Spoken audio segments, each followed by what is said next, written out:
1570년 12월 8일 새벽, 안동 도산서당의 공기가 차갑게 얼어붙어 있었습니다. 방 안에는 촛불이 흔들리고 있었어요. 70세 노학자가 침상에 누워 있었습니다. 호흡은 가늘었고 맥박은 약했죠.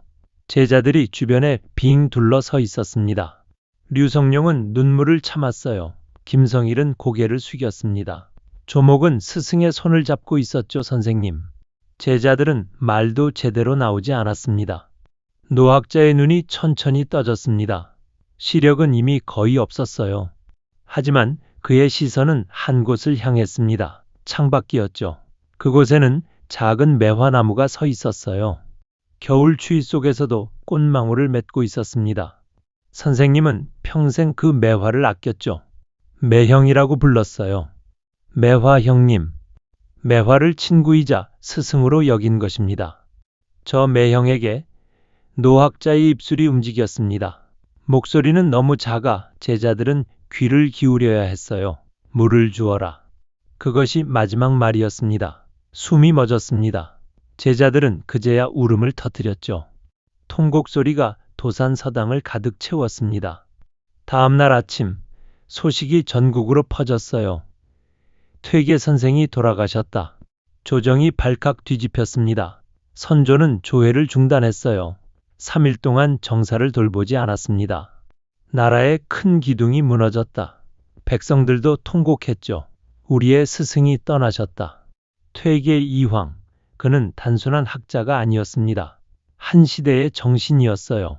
썩어가는 조정에 맞서 선비의 길을 지킨 사람, 권력을 버리고 학문을 선택한 사람, 평생 자신을 낮추고 진리를 높인 사람, 그가 세상을 떠났습니다. 하지만 그가 남긴 질문은 여전히 우리 곁에 남아 있어요. 인간의 마음은 무엇인가? 도덕은 어디서 오는 것인가? 우리는 어떻게 살아야 하는가?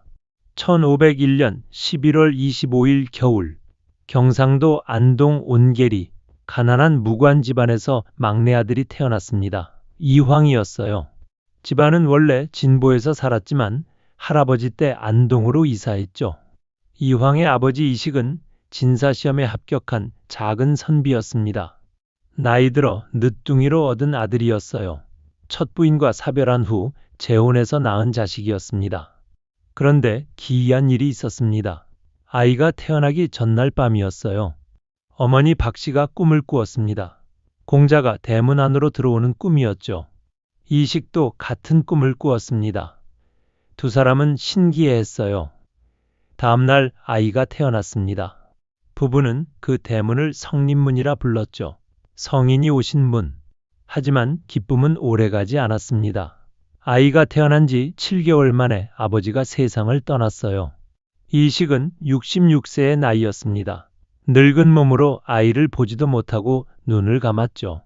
어머니 박씨는 홀로 남았습니다. 40대 과부가 된 것이에요. 재산도 별로 없었습니다. 자식들은 7명이나 되었죠. 어머니는 강한 여인이었습니다. 울지 않았어요. 자식들을 모았습니다. 너희 아버지는 가셨다. 하지만 우리는 살아야 한다. 공부해라. 그것만이 우리가 살 길이다. 목소리는 떨렸지만 단호했어요. 자식들은 고개를 끄덕였습니다. 막내 이황은 아무것도 몰랐죠. 아버지라는 존재를 기억조차 하지 못했습니다. 세월이 흘렀습니다. 이황은 자랐어요. 조용한 아이였습니다. 말수가 적었죠. 하지만 눈빛은 또렷했어요. 무엇을 보든 빠짐없이 관찰했습니다. 5세 때 이미 글자를 읽을 수 있었어요. 7세 때는 천자문을 뗐습니다. 어머니는 아들이 신기했죠. 이 아이는 보통 아이가 아니다. 12세가 되던 해였습니다. 숙부 이우가 마을을 찾았어요. 이우는 안동 부사를 지낸 관료였습니다. 동생이 일찍 죽은 것을 안타까워했죠. 조카들을 돌봐야겠다고 생각했습니다. 이황을 불렀어요. 이리 오너라. 네가 막내구나. 예. 이황은 공손하게 대답했습니다. 숙부는 아이를 유심히 봤어요. 얼굴은 평범했지만 눈빛이 남달랐습니다. 오늘부터 내가 너를 가르치겠다. 숙부가 책을 꺼냈습니다. 논어였어요. 이것이 모든 학문의 시작이다. 성현의 말씀이 담겨 있다. 정성껏 읽어라. 이황은 책을 받아들었습니다. 두 손으로 공손하게 받았죠. 책을 펼치는 순간이었습니다. 이황의 가슴이 뛰었어요. 뭔가 알 수 없는 전율이 온몸을 휩쓸었습니다. 학이 시습지 불영여로 배우고 때때로 익히니 또한 기쁘지 아니한가. 첫 구절을 읽었습니다. 이황은 멈췄어요. 그 순간을 평생 잊을 수 없었죠. 바로 이것이다. 내가 찾던 것이 바로 이것이다. 어린 이황은 직감했습니다. 자신의 길을 찾은 것이에요. 숙부는 바쁜 사람이었습니다. 하지만 조카를 가르치는 것을 게을리하지 않았어요. 마을 청년들도 함께 모였습니다. 숙부의 가르침은 엄격했죠. 글자 하나도 대충 넘어가지 않았습니다. 뜻을 정확히 알아야 한다. 성현의 마음을 느껴야 한다. 이황은 진지했어요. 단 한 번도 딴청을 피우지 않았습니다. 14세가 되었습니다. 이제 혼자 공부하기 시작했어요. 특히 도연명의 시를 사랑했습니다. 귀걸애사. 돌아가자. 전원이 곧 무너지려 하거늘. 어찌하여 나는 가지 않고 마음만 괴로운가. 이황은 그 시를 읽으며 울었습니다. 도연명은 벼슬을 버리고 시골로 돌아간 은자였어요. 권력과 명예를 내던졌습니다. 자연 속에서 평화를 찾았죠. 이황은 도연명을 인생의 스승으로 삼았습니다. 나도 저렇게 살고 싶다. 권력을 탐하지 않고 명예를 쫓지 않고 그저 학문에 전념하며 살고 싶다. 14세 소년의 꿈이었습니다.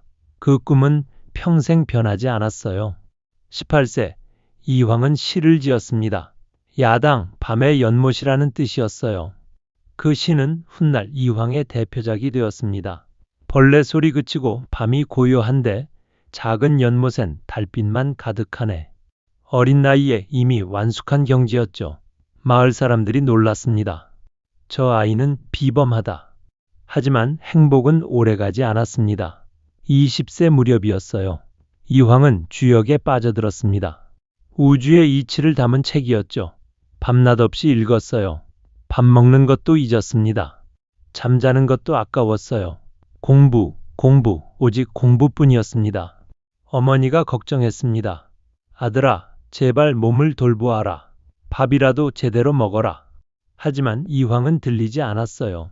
책에만 매달렸습니다. 그리고 병이 들었죠. 심한 소화불량이 시작되었습니다. 몸은 점점 약해졌어요. 잔병 치레가 시작되었습니다. 이것은 평생 가는 고통이 되었어요. 이황은 평생 약한 몸으로 고생했습니다. 어머니가 한숨을 쉬었어요. 공부도 좋지만 몸이 먼저다. 아들아, 이제 장가를 가야 한다.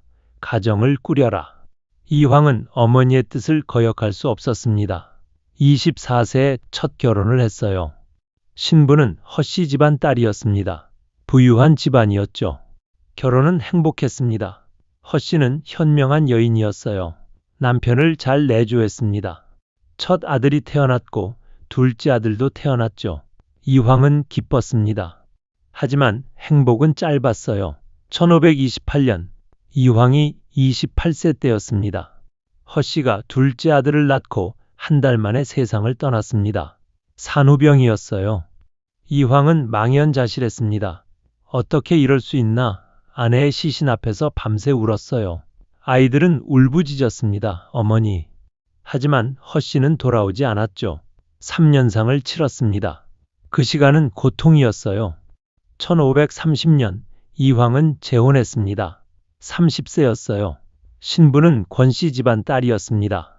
하지만 권씨는 특별한 사정이 있었어요. 권씨의 아버지 권질은 기묘사화에 연루된 사람이었습니다. 동생 권전이 죽임을 당했죠. 집안이 풍비박산 났습니다. 권씨는 그 충격으로 정신에 이상이 생겼어요. 권질이 이황을 찾아왔습니다. 제발 부탁이요. 내 딸을 맡아주시오. 자네가 아니면 내 딸을 거둘 사람이 없소. 이황은 고민했습니다. 정신이 온전치 않은 여인을 아내로 맡는다? 하지만 거절할 수 없었어요. 권질은 학문의 선배였습니다. 인정으로도 외면할 수 없었죠. 알겠습니다. 제가 모시겠습니다. 권 씨와의 생활은 쉽지 않았습니다. 권 씨는 어린아이처럼 행동했어요. 때로는 황당한 일도 있었죠. 하지만 이황은 참았습니다. 화를 내지 않았어요. 항상 부드럽게 대했습니다. 제자들이 신기해했어요. 선생님은 어떻게 저렇게 인내심이 강하신가? 한 번은 이런 일이 있었습니다. 조상 제사를 지내는 날이었어요. 상에 배가 올라와 있었습니다. 권 씨가 그것을 보고 침을 흘렸죠. 배가 먹고 싶었던 겁니다. 제사가 끝나기도 전에 손을 뻗어 배를 집어먹으려 했어요. 주변 사람들이 당황했습니다. 제사 중에 재물을 손대다니. 하지만 이황은 막지 않았어요. 조용히 지켜봤습니다. 제사가 끝났습니다. 이황이 권 씨에게 물었어요. 왜 그러셨소? 권 씨가 솔직하게 대답했습니다. 배가 너무 먹고 싶었어요. 이황은 웃었습니다. 그래요. 먹고 싶으면 먹어야지요. 그리고 배를 깎아주었어요. 손수 정껏 깎아서 권 씨에게 건넸습니다. 주변 사람들이 감동했죠. 저런 분이 진정한 군자다. 권 씨는 비록 정신은 온전치 않았지만 남편을 사랑했습니다. 나름대로 내조했어요. 이황도 권 씨를 소중히 여겼습니다. 40년을 함께 살았죠. 권 씨가 먼저 세상을 떠났을 때 이황은 진심으로 슬퍼했습니다. 1534년 34세의 늦은 나이에 이황은 과거에 급제했습니다. 승무는 부정자가 되었죠. 하지만 관직 생활은 순탄하지 않았어요. 장인이 기묘사화에 연루된 역적의 형이었기 때문입니다. 이황은 역적의 사위다. 사관이 될 수 없다. 간관들이 비난했습니다. 이황은 말없이 견뎠어요. 하지만 가슴속에는 분노가 쌓였습니다. 조정은 부패했다. 진실보다 당파가 중요하다. 37세 어머니가 돌아가셨습니다. 이황은 3년상을 치렀어요. 그 시간은 고통이었지만 동시에 깨달음의 시간이었습니다. 인생이란 무엇인가? 내가 추구해야 할 것은 무엇인가? 상을 마치고 돌아온 이황은 변해 있었습니다. 눈빛이 더 깊어졌고 목소리는 더 단호해졌죠. 1545년 을사사화가 일어났습니다. 또다시 선비들이 죽어나갔어요. 윤원형이 권력을 잡았고 조정은 피로 물들었습니다. 이황은 결심했죠. 이곳에 있을 수 없다. 46세의 이황은 관직을 버리고 고향으로 내려갔습니다. 안동 낙동강 상류, 퇴계라는 작은 계곡이었어요. 물러나 시내 위에 머무르다. 그곳에 양지남이라는 작은 암자를 지었습니다. 이제 나는 학문에만 전념하리라. 시간이 흘렀습니다. 이황의 명성은 점점 높아졌어요. 하지만 그는 조정의 부름을 거절했습니다. 20번도 넘게 관직 제안이 왔지만 모두 사양했죠. 48세 풍기군수로 잠시 나갔을 때였습니다. 그곳에는 백운동 서원이 있었어요. 고려말 대학자 안향이 공부하던 곳이었습니다. 이황은 조정에 상소를 올렸죠. 이 서원에 편액과 서적과 토지를 내려주소서. 선비를 키우는 것이 나라를 지키는 길입니다. 왕이 허락했습니다. 소수서원. 조선 최초의 사액서원이 탄생했어요. 이것은 단순한 서원이 아니었습니다. 국가가 공식적으로 사림의 가치를 인정한 것이었죠. 1558년 가을이었습니다. 한 학자가 이황을 찾아왔어요. 추만 정지훈이었습니다. 그는 천명도라는 그림을 들고 왔죠. 선생님, 제가 성리학의 우주관을 그림으로 정리해 보았습니다. 검토해 주십시오. 이황은 그림을 펼쳤어요. 하늘과 땅의 이치, 인간의 본성, 마음의 작용, 모든 것이 정교하게 표현되어 있었습니다.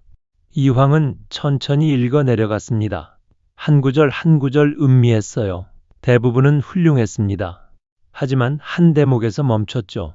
사단은 이에서 바라고 칠정은 기에서 바란다.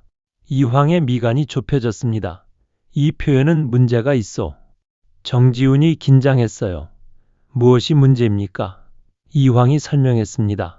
바러기. 이에서 바라고 기에서 바란다. 이 표현은 너무 수동적이요. 마치 이와 기가 단순히 장소인 것처럼 들리요. 그렇지 않소.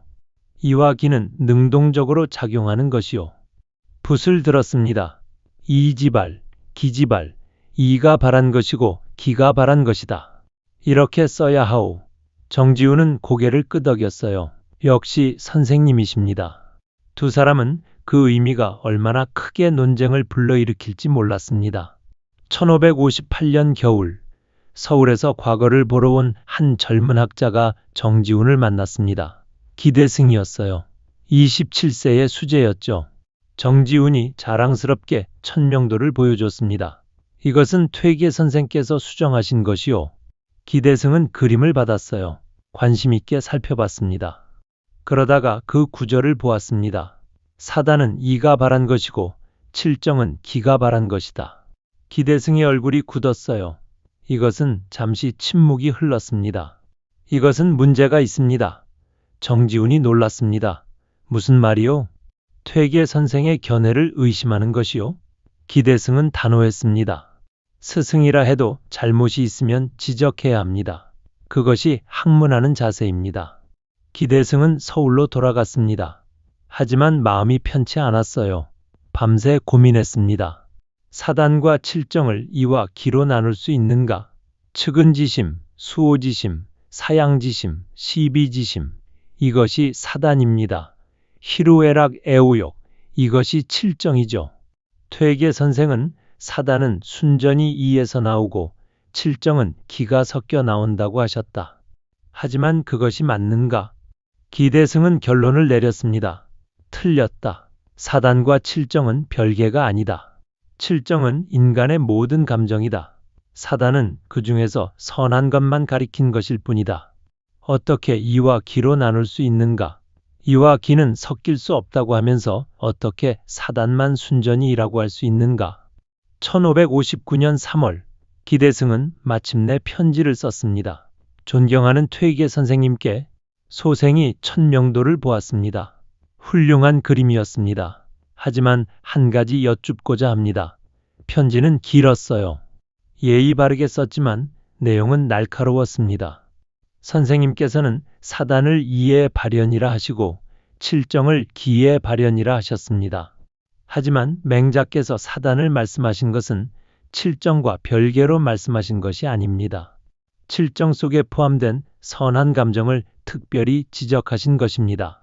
사단과 칠정을 이와 기로 나누면 문제가 생깁니다. 사단 속에는 기가 없게 되고 칠정 속에는 이가 없게 됩니다.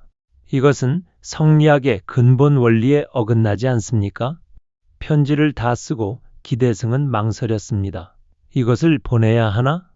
퇴계 선생은 당대 최고의 학자다. 내가 감히 비판해도 되는가? 하지만 진리는 스승도 예외가 아니다. 기대승은 편지를 봉했습니다. 그리고 안동으로 보냈어요. 며칠 후 편지가 도산 서당에 도착했습니다. 이황은 편지를 받아들었어요. 기대승? 젊은 학자로군. 무슨 내용일까? 편지를 펼쳤습니다. 읽기 시작했어요. 한 줄, 두 줄, 이황의 표정이 변했습니다. 이 젊은이가 나의 핵심을 정확히 건드렸구나. 편지를 다 읽었습니다. 이황은 한참을 생각에 잠겼어요. 기대승의 논리는 정교했습니다. 빈틈이 없었어요. 하지만 이황은 자신의 생각이 틀렸다고 보지 않았습니다. 아니다. 나의 견해가 맞다. 다만 설명이 부족했을 뿐이다. 책상 앞에 앉았습니다. 붓을 들었어요. 답장을 쓰기 시작했습니다. 그대의 편지를 받았소. 학문에 정진하는 모습이 가상하오.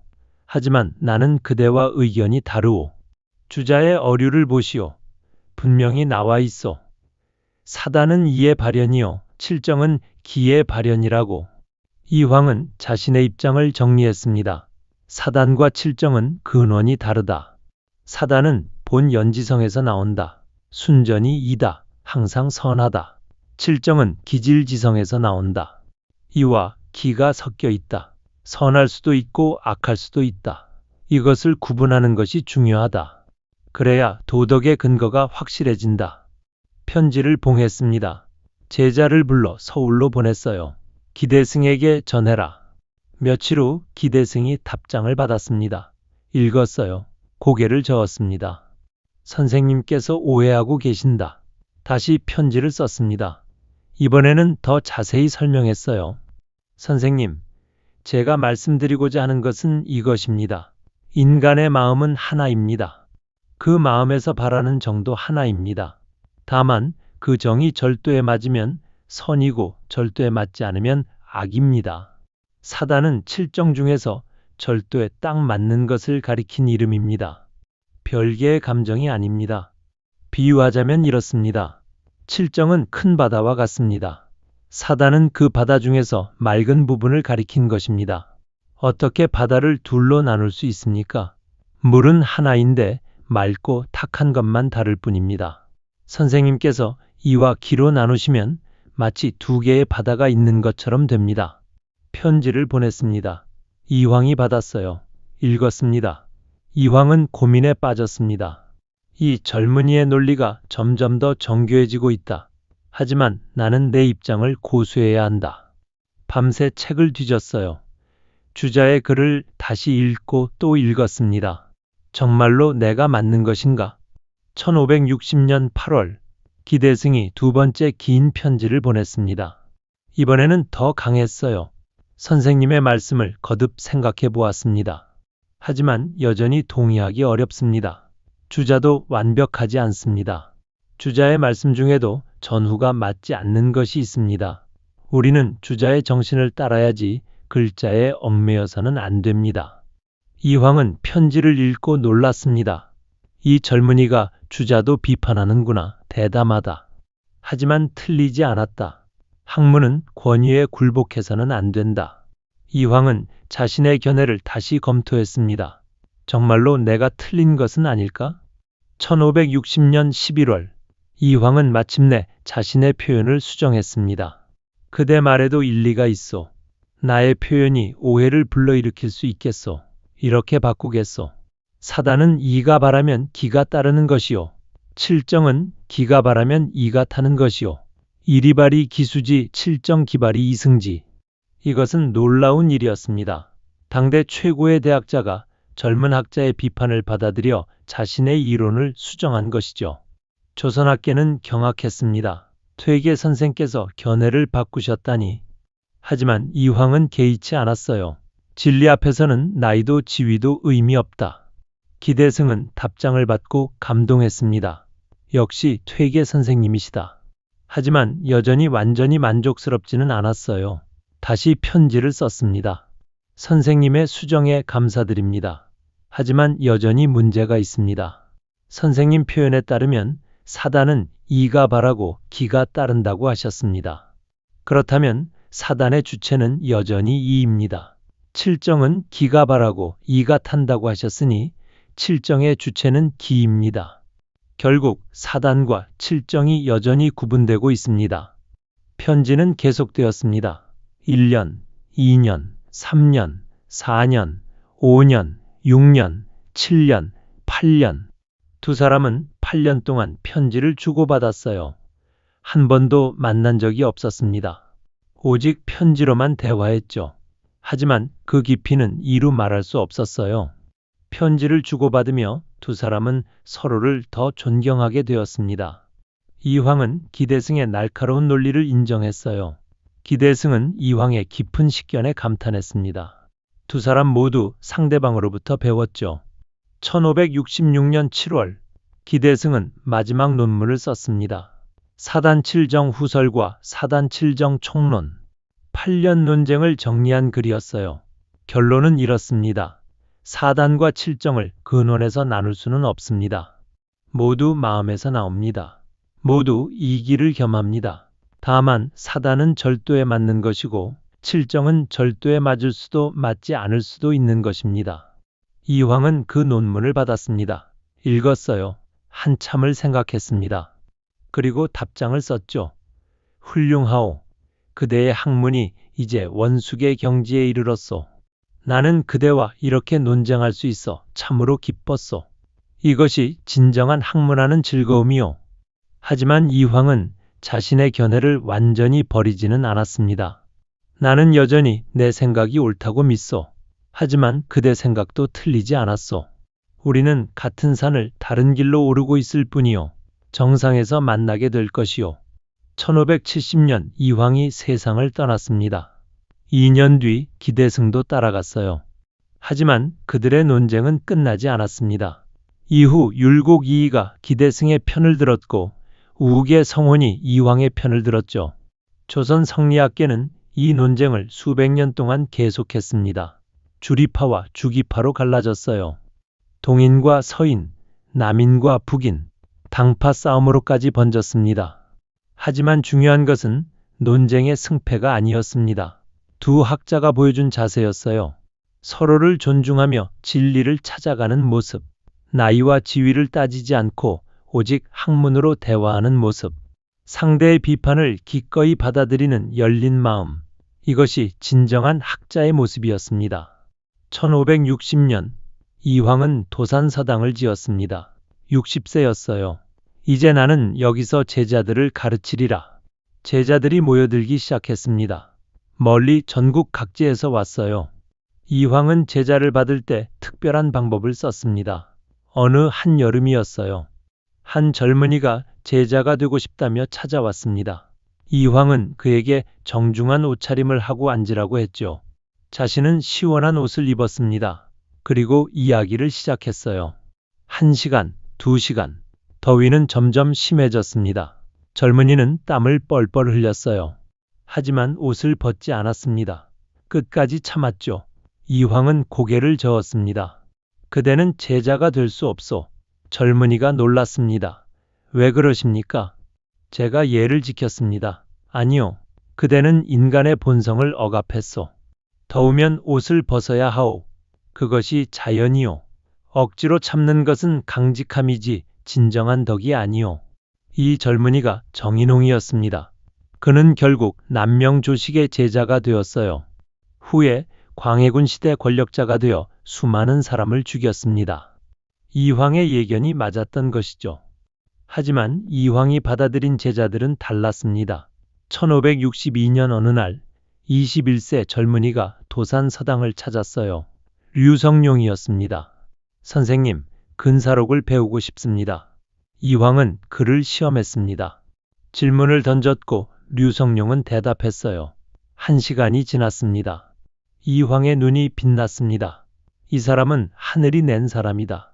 류성룡의 머리는 비범했어요. 한 번 본 것은 잊지 않았습니다. 책 한 장을 넘기면 모든 내용이 머리에 들어왔죠. 이황은 그를 아꼈습니다. 또 다른 제자가 있었습니다. 김성일. 그는 류성룡과 쌍벽을 이루는 수제자였어요. 강직했고 원칙을 지켰습니다. 한 번은 경연에서 선조가 물었습니다. 짐을 어느 제왕에 비유할 수 있겠는가? 다른 신하가 대답했어요. 요순 같으십니다. 선조가 기뻐했습니다. 하지만 김성일이 입을 열었어요. 전하, 요순이 되기는 어렵지 않습니다. 하지만 간언을 듣지 않으면 걸주가 될 수 있습니다. 선조의 얼굴이 굳었습니다. 감히 짐을 폭군에 비유하느냐? 분위기가 얼어붙었어요. 류성룡이 나섰습니다. 전하, 두 말 모두 옳습니다. 요순이라 함은 전하를 칭찬하는 것이고 걸주라 함은 경계하는 것입니다. 선조는 그제야 표정을 풀었습니다. 이황은 이 두 제자를 자랑스러워했습니다. 류성룡은 지혜롭고 김성일은 강직하다. 둘 다 나라의 기둥이 될 것이다. 그의 예언은 맞았어요. 임진왜란 때 류성룡은 영의정이 되어 나라를 구했습니다. 김성일은 초유사가 되어 흩어진 백성을 모았죠. 1567년 명종이 죽고 선조가 즉위했습니다. 16세 어린 왕이었어요. 선조는 즉시 이황을 불렀습니다. 선생님, 어진 왕이 되는 법을 가르쳐 주십시오. 이황은 고민했습니다. 이미 70세 가까운 노인이었어요. 몸은 약했고 병은 깊었습니다. 하지만 어린 왕을 외면할 수 없었죠. 마지막 힘을 다해 상소를 올렸습니다. 성학 10도, 성인의 학문 10가지 그림이었어요. 전하, 왕이 되기 전에 먼저 사람이 되어야 합니다. 마음을 바르게 하고 몸을 닦으십시오. 백성을 사랑하고 신하의 말을 들으십시오. 그림 하나하나에 이황의 평생 학문이 담겨 있었습니다. 선조는 감동했어요. 이 책을 평생 곁에 두겠습니다. 하지만 이황은 조정으로 오지 않았습니다. 선조가 수십 번 불렀지만 거절했어요. 몸이 아파서입니다. 선조는 아쉬워했습니다. 명종도 그랬어요. 이황을 너무 보고 싶어 몰래 화공을 도산에 보냈죠. 도산의 풍경을 그려오너라 그림이 완성되었습니다. 명종은 그 그림을 병풍으로 만들어 매일 바라봤어요. 저 산속에 현인이 살고 있구나. 1570년 겨울이 다가왔습니다. 이황은 알았어요. 시간이 얼마 남지 않았다는 것을. 제자들을 불러 모았습니다. 너희들에게 부탁이 있다. 나는 평생 벼슬을 탐하지 않았다. 비석에도 벼슬 이름을 쓰지 마라. 그저 처사라고만 써라. 제자들은 울었습니다, 선생님. 기대승도 병상에 있었어요. 자신도 곧 따라갈 것을 알았습니다. 스승의 묘갈문을 써야 했죠. 하지만 마음이 무거웠습니다. 스승은 간소하게 하라 하셨는데 결국 묘갈문은 화려하게 썼습니다. 기대승은 자책했어요. 스승의 유언을 어겼다. 그래서 비석을 무덤 앞이 아닌 옆에 세웠습니다. 스승이 노여워하실까봐. 남명조식이 이 소식을 듣고 비웃었습니다. 퇴계는 이 묘호를 감당하지 못한다. 평생 벼슬에 쓰면서 은자인 척하다니. 나 같은 사람도 은자라 하기 부끄러운데. 하지만 그것은 시기였습니다. 이황의 위대함을 인정하기 싫었던 것이죠. 이황이 남긴 것은 무엇일까요? 책입니다. 수백 권의 책을 썼어요. 성학 10도, 주자 서저료, 심경석에 모두 성리학의 정수였습니다. 하지만 더 중요한 것은 자세였어요. 진리 앞에 겸손한 자세. 젊은 학자의 비판도 기꺼이 받아들이는 열린 마음. 권력보다 학문을 택한 선택. 이것이 이황의 진정한 유산이었습니다. 임진왜란이 일어났습니다. 일본군이 이황의 저서를 약탈해 갔어요. 그들은 이황의 책을 읽고 감탄했습니다. 이것이야말로 진정한 학문이다. 도쿠가와 막부가 세워졌을 때 쇼군이 명령했습니다. 이황의 책을 간행하라. 왕실과 귀족에게 가르치라. 일본 성리학은 이황의 영향을 받아 발전했어요. 중국도 마찬가지였습니다. 청나라 말기 지식인들이 이황을 연구했죠. 주자 이후 최고의 학자다. 21세기 오늘날 이황의 얼굴은 천원권 지폐에 있습니다. 매일 수백만 명이 그의 얼굴을 봐요. 하지만 그가 무엇을 했는지 아는 사람은 드뭅니다. 이황은 물었습니다. 인간의 도덕성은 어디서 오는가? 선한 마음은 타고나는 것인가 아니면 배우는 것인가? 그 질문에 평생을 바쳤어요. 답을 찾으려 노력했습니다. 그리고 제자들에게 가르쳤죠. 답이 중요한 것이 아니다. 질문하는 자세가 중요하다. 항상 배우려는 마음. 잘못을 인정하는 용기. 이것이 진정한 학자의 자세다. 오늘날 우리는 어떤가요? 권력을 탐하고 명예를 좇습니다. 자신의 잘못을 인정하지 않아요. 상대방의 비판을 받아들이지 못합니다. 이황이라면 어떻게 했을까요? 조용히 귀 기울였을 것입니다. 상대방 말에 일리가 있다면 자신의 생각을 바꿨을 거예요. 나이와 지위는 중요하지 않습니다. 진리 앞에서는 모두가 평등하니까요. 사단 칠정 논쟁, 도덕 감정과 일반 감정의 관계. 오늘 우리에게 무슨 의미일까요? 그것은 인간 본성에 대한 질문입니다. 우리는 태어날 때부터 선한가? 아니면 환경이 우리를 만드는가? 2000년이 지난 지금도 우리는 같은 질문을 합니다. 답은 여전히 분명하지 않아요. 하지만 질문을 멈추지 않는 것, 그것이 중요합니다. 이황의 삶이 우리에게 말합니다. 진리를 향한 열정은 시간을 넘어 전해진다고. 제자들에게 전한 가르침은 세대를 이어간다고. 류성룡은 나라를 구했고 김성일은 백성을 지켰습니다. 학문은 삶으로 증명하는 것입니다. 여러분, 구독과 좋아요 부탁드립니다.